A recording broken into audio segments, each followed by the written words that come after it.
The University of Iowa is the home to about 22,354 undergraduate students, and it is known to be a relatively safe campus. On campus, you can locate code blue emergency phones pretty much anywhere you go. There are 24 of them in case of an emergency, and within 1 to 4 minutes, a University of Iowa police should be on the scene. On average, there are 7 aggravated assaults and 4 sex offenses each year here at the University of Iowa. The community of Iowa City does a pretty well job to help students feel comfortable and welcome to a community. For example, there are many different parades where students work with the community to show Hawkeye spirit and Iowa City spirit. For example, Iowa City High School's band marches for the homecoming parade with the Hawkeyes.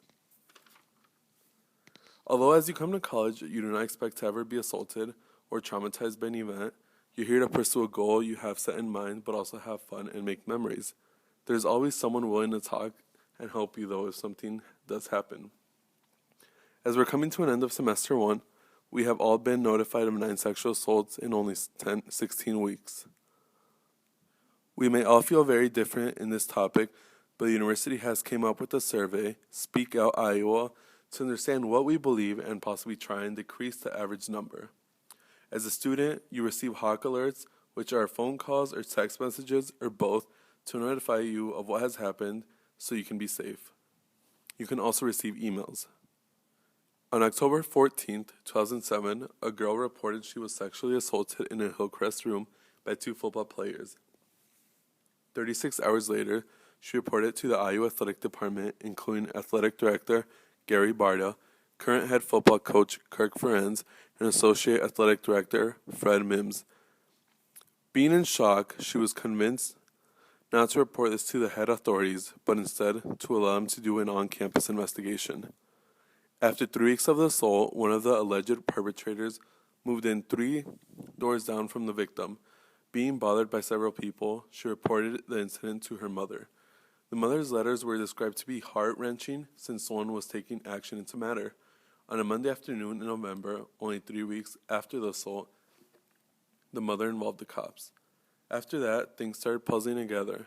A week after the cops were involved, Abe Satterfield and Cedric Everson were suspended, but Coach Ferenz gave no new information to the public. 5 student polls were open to students. The first one is, what safety concerns do you have? 60% of people were worried about walking alone, 15% of people were worried about sexual assaults and date rapes, and 2% of people were worried about dorm safety. Most students believe our campus provides a supportive environment for victims of sexual assault. 54% people feel generally safe and comfortable walking alone across campus. Where was the victim's help from the university? Many times the mother and father contacted faculty, including past president Sally Mason. Why would they not try and fix a problem that occurred to a student of their own? The mother shared her concerns with Sally Mason and never received anything back from her. Sally Mason said she reported to see the letter until around Thanksgiving, almost a whole month after the incident. The father made a call out to Sally and never received a call back.